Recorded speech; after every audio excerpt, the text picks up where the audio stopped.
Hey guys, it's Ross, and here I am staring at this wall of an abandoned Burger King, just meditating on all the complexities of life. Life has a lot of really interesting paradoxes, subtle nuances, and it can be pretty confusing at times trying to decide what the best way to navigate through life is. When we come into this reality as babies, we are not given a manual on how to live the best life possible.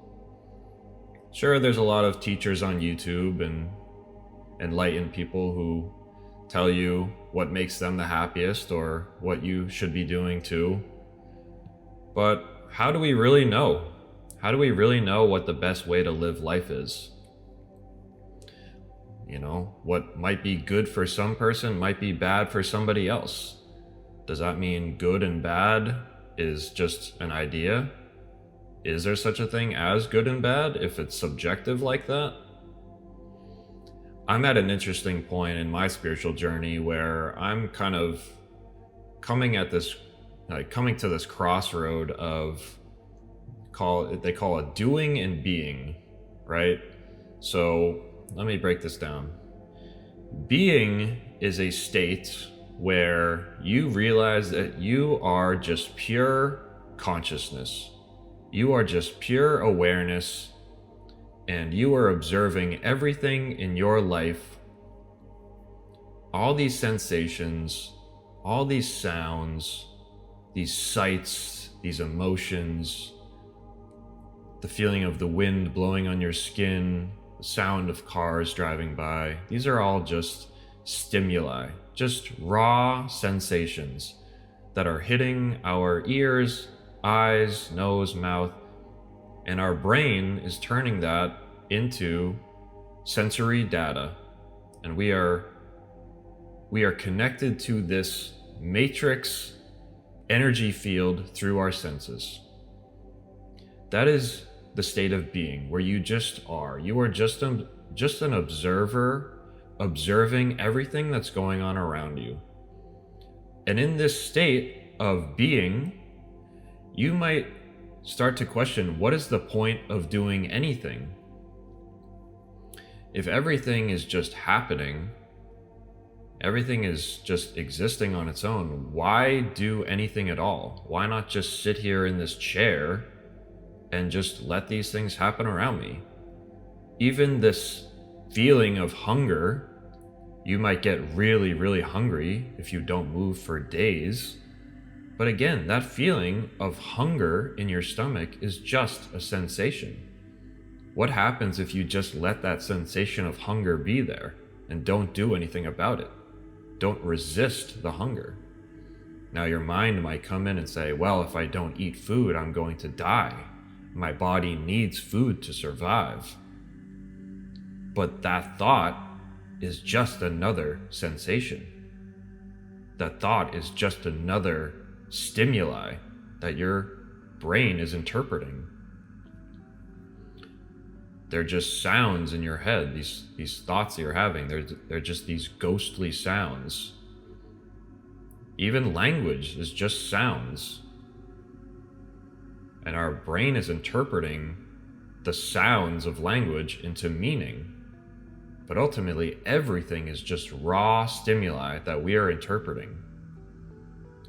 So if you're sitting in a chair for 4 days, you haven't moved, you might start to feel really hungry. And your brain might start to say, I need to eat food or I'm going to die. But that is just stimuli. There's nothing wrong with dying, right? Isn't that just a label that we put on the act of dying? Isn't that just our brain interpreting something as good or bad? When an animal gets eaten by another animal, is that bad? Or is that just life happening? So the state of being is just being in total flow.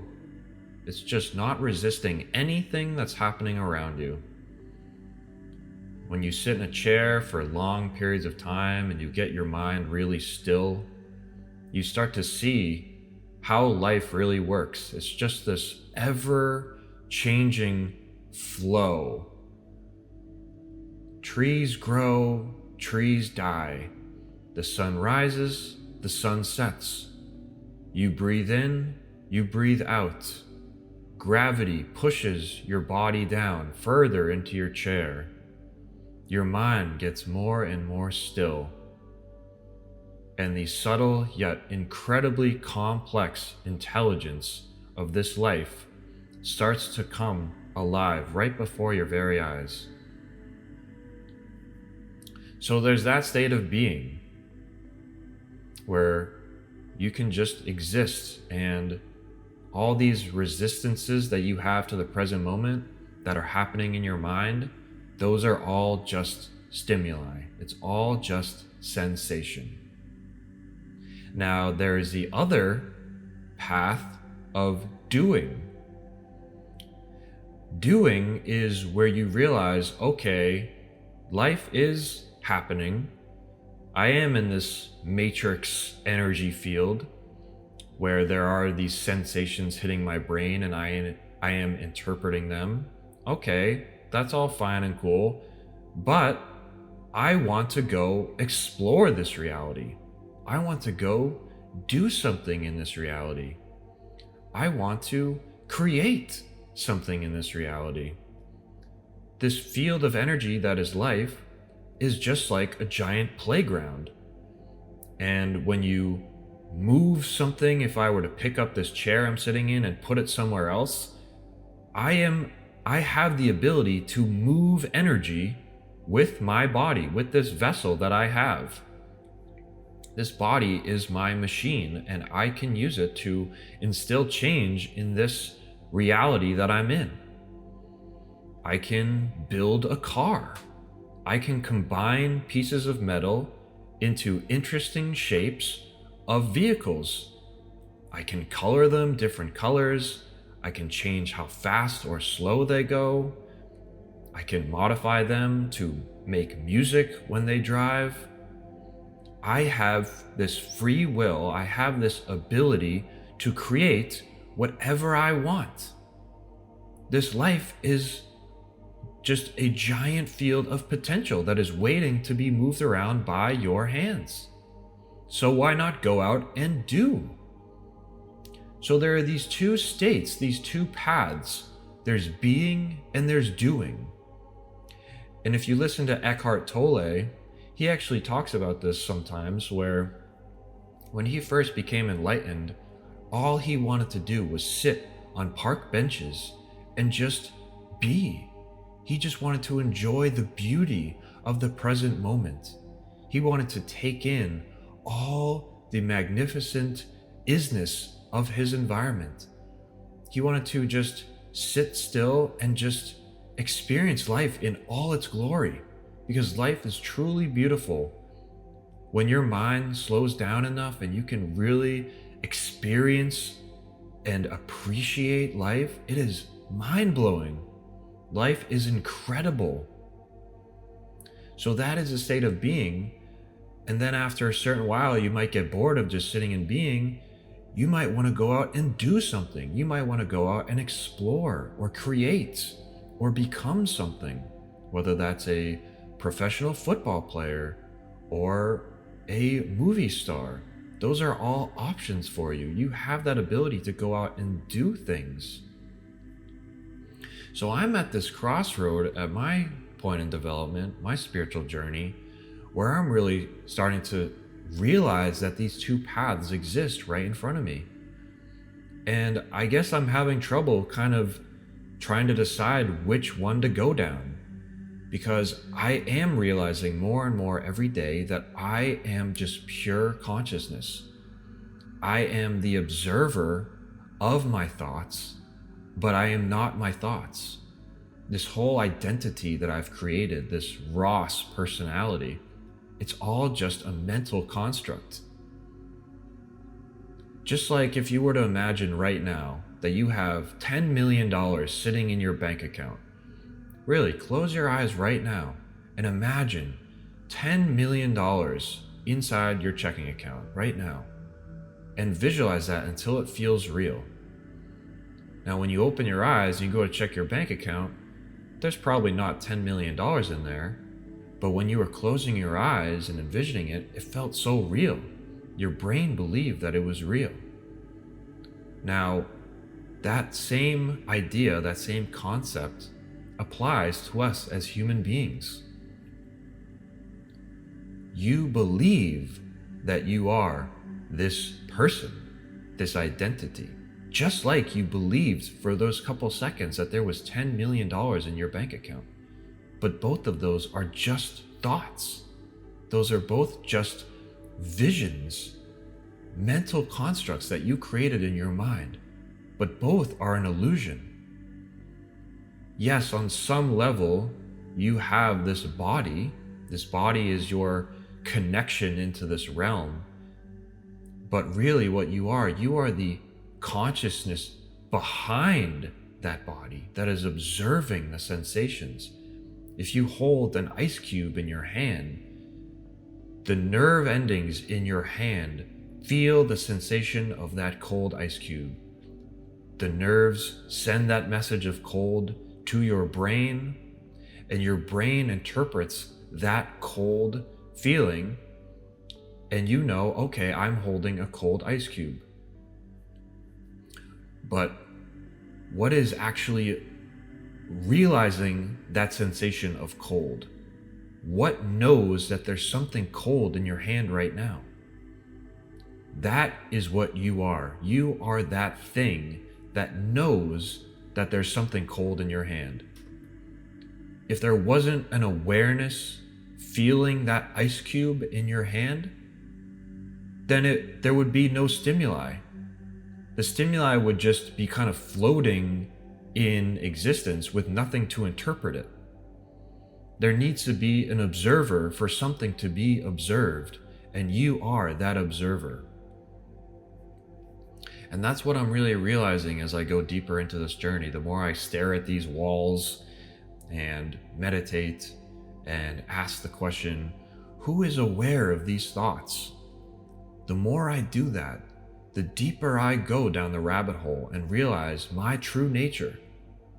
And it's a very interesting, exciting journey to go down, but it can also be very frustrating and very confusing and even scary at times. My whole life, I always wanted to just be famous. I wanted to be successful. I wanted to have a lot of money, a lot of power. I wanted to have all these material things, all these nice cars, a mansion, freedom to do whatever I want.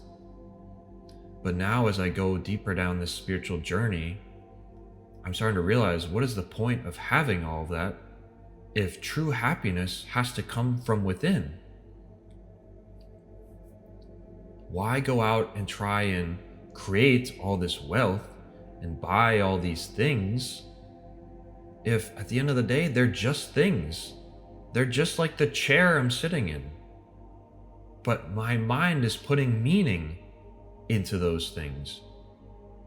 In this present moment, my mind says, oh, when I have that new car, I'll be happy. I'll be fulfilled. But sitting in this chair right here was actually pretty peaceful. I was really enjoying this moment of just being. I didn't need anything in front of me. I didn't need a TV or music or a nice car behind me. Why would it matter? I could have had the nicest car in the world sitting right behind me. Would that really change my state of being? Sure, I guess it would be kind of cool. But after a while, I wouldn't even remember the car. If I sat here in this chair long enough, the car would just become another thing, like the leaves behind me rustling on the ground, or the trees over there, or the door next to me. It's all just 3D matter, and our mind puts meaning to it. But really, bliss and true happiness comes from just being able to sit still and do absolutely nothing. Happiness comes from within. So again, I guess I go back to this point. What is the point of trying to accumulate all of these things? Why try and go out and get that new nice car? Why try and go out and buy that new mansion or those new clothes or get all that money? What is the point of all that if true happiness comes from this moment right now? And I'm just trying to, I guess, make sense of that.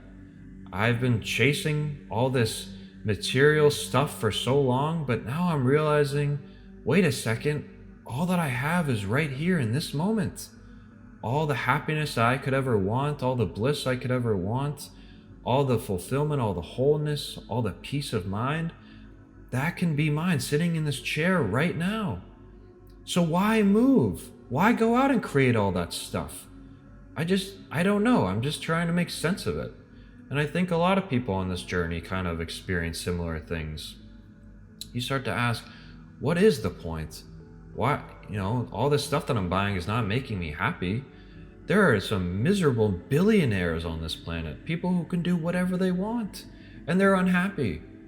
People who have billions of dollars can't even enjoy a sunset because they're so unhappy. They look at the sunset and they just feel empty, even though they have a nice yacht they can go out on and they have 10 mansions all in the ocean. They have all these amazing friends and just time freedom they don't even know what to do with, yet they're still unhappy. That's very telling. That tells me that all this money really isn't what we're looking for. At the end of the day, we're looking for a sense of wholeness. We're looking for a sense of peace and feeling fulfilled and love for life, love for ourselves.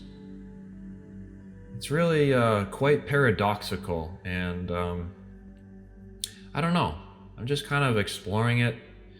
I've been doing some guided meditations from Joe Dispenza, and those are really interesting. And in the meditations, they ask you, what would it feel like to be living inside your dream life? What would that feel like if everything in your life was perfect and you had everything that you wanted? Feel into those emotions. And I've been doing that, and I've been experiencing some interesting results with it. Sometimes I'll envision myself, out on a boat on the ocean, just with nowhere to be, no time constraints, just total freedom to do whatever I want. And that feels really good.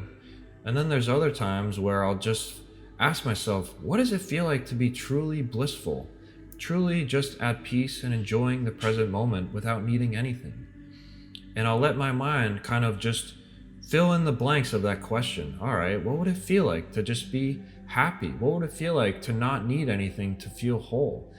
And I get this vision in my mind of just sitting on a bench somewhere in a park, or maybe on a boardwalk somewhere overlooking the ocean, and just really feeling like just good, feeling happy, just like a smile on my face, and just enjoying the beauty of life and just really taking it all in. And it's a really interesting exercise to do. And I would definitely recommend people try out some Joe Dispenza meditations. You'll start to quickly realize how powerful your mind is, and how you can really create emotions just through thought alone. You can bring a smile to your face just by closing your eyes and thinking about something happy. Thinking about you playing with a bunch of puppies can bring a huge smile to your face. Just like, it's the same thing. If you close your eyes and you think about all the problems in your life and all the things you don't like, that's going to make you feel kind of crappy, and that's going to put a frown on your face. Your thoughts are incredibly powerful. Your thoughts really dictate the quality of your life. If you can master the quality of the thoughts you think, then you can really dictate the quality of your life, and it's a practice. It takes time. The more you do it, definitely the better you'll get at it. At first, there's going to be a lot of resistance because most people have been operating from a place of lack and fear and anger for so long.